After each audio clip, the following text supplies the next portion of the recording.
So I think most neurologists, they don't have time to read the basic, scientific research papers. So the gait control, with the development of optogenetics, okay, becomes the most active area of research, okay? Because this gait control area in the human brain is very complex, okay? It has multiple type of neurotransmitters and circuitry connections. With optogenetics, okay, now you can, using this so-called causality neuroscience research method, you can pinpoint a particular cell population, okay, activate or inactivate. I'm talking about at the very single cell level sometimes, okay? And you can pinpoint interconnections, how this area regulate human gaze. So it turns out it was like this area had this particular circuitry to generate forward movement, okay? And the predominant efforts to this circuitry are from the auditory system, okay?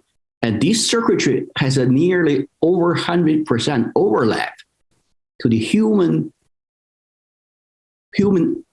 network that is light up when they hear a piece of motivational music, okay? So at the circuitry and cellular level, we know the human animal has both this circuitry that when they are activated by meaningful auditory input in animal, there will be a food related cues, okay, or a condition that they have to seek certain actions, okay. So that's the first part is about the auditory stimulation activate gait control circuitry in both human and animals, almost like with the identical architecture. So the number two development is that in humans, okay. So there are segregated circuitry that controls the forward movement, backward movement, lateral movement, okay? So that give us some hint that maybe you can stimulate those particular circuitry with the music, and then they may actually transfer this activation to the forward movement, So that's why we developed this deep freezing protocol. In one of the videos showing that patient using the stepping in place. They just step, lift their leg high, okay, concurrent with music cues.